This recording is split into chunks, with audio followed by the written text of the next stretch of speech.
তবে কি ভারতে জটিল আকার ধারণ করল শিক্ষার্থীদের চলমান আন্দোলন? শিক্ষার্থীদের এই আন্দোলন কি তবে সরকার পতনের আন্দোলনের রূপ নিবে? আন্দোলন আরও ভয়াবহ আকার ধারণ করার পূর্বেই তৎপর হয়ে উঠেছে মোদী সরকার। আন্দোলনের চাপের মুখে মধ্যরাতে এসে ভিডিও বার্তা দিলেন ভারতের প্রধানমন্ত্রী নরেন্দ্র মোদী। কি বার্তা দিলেন মোদী?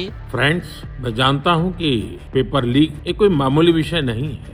সম্প্রতি সামাজিক যোগাযোগ মাধ্যম ভিত্তিক অরাজনৈতিক প্ল্যাটফর্ম ককরোচ জনতা পার্টির নেতৃত্বে মাঠে নামে ভারতের হাজারো সাধারণ শিক্ষার্থী। প্রশ্ন ফাঁস, বেকারত্ব সমস্যা এবং সরকারের নানা অনিয়মের অভিযোগ তুলে দিল্লির যন্তর মন্তরে জড়ো হয় এ সকল শিক্ষার্থীরা। তবে শিক্ষার্থীদের দাবি শোনার পরিবর্তে আন্দোলন দমানোর পথকে বেছে নেয় মোদী সরকার, যা আন্দোলনকে আরও বেগবান করে তোলে। এর আগে বিক্ষুব্ধ শিক্ষার্থীদের শান্ত করতে এক বার্তায় প্রশ্নপত্র ফাঁসের ঘটনায় জড়িতদের দ্রুত বিচার এবং কঠোর শাস্তি নিশ্চিত করতে ফাস্ট ট্র্যাক আদালত গঠনের ঘোষণার কথা জানান নরেন্দ্র মোদী। কিন্তু তাতেও বিক্ষোভ না কমায় এবং পরিস্থিতি ক্রমশই আরও জটিল দিকে ধাবিত হতে থাকায় এবার মধ্যরাতে সামাজিক যোগাযোগ মাধ্যম এক্সে এসে তোড়জোড় করে আন্দোলনকারীদের উদ্দেশ্যে ভিডিও বার্তা দেন মোদী।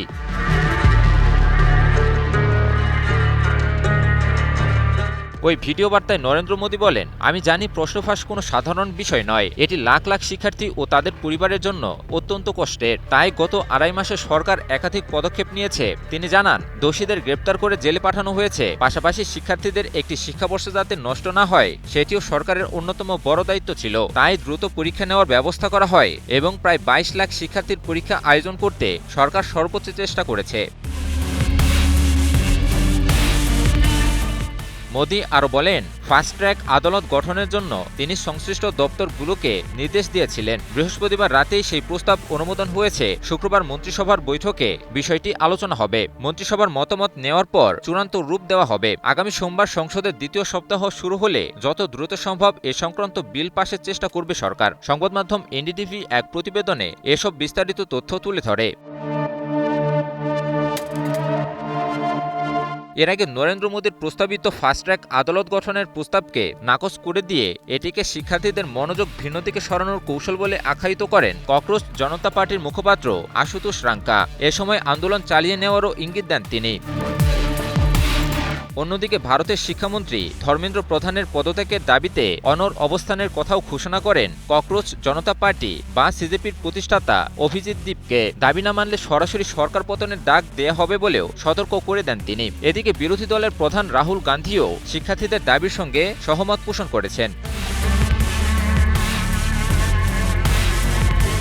ফলে প্রশ্ন ফাঁসের বিরুদ্ধে শুরু হওয়া বিক্ষোভ ক্রমেই এখন সরকার পতনের দিকেও বিস্তৃত হচ্ছে। তবে সরকার বিক্ষোভ মোকাবিলায় সর্বোচ্চ চেষ্টা করে যাচ্ছে। দিল্লির যন্তর মন্তরে শিক্ষার্থীদের জড়ো হওয়া ঠেকাতেও সর্বোচ্চ চেষ্টা করে যাচ্ছে মোদী সরকার। এর মাঝে উচ্চশিক্ষা সচিবকে বদলি করে তার জায়গায় নতুন উচ্চশিক্ষা সচিব নিয়োগ দিয়ে পরিস্থিতি নিয়ন্ত্রণে আনার চেষ্টা করা হচ্ছে।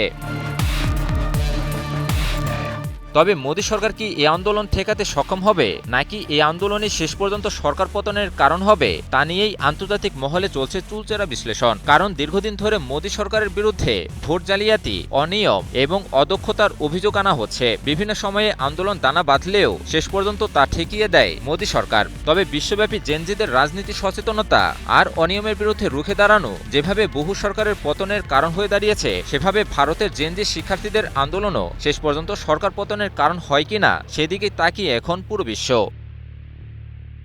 ইমন আলী, নিউজ 24।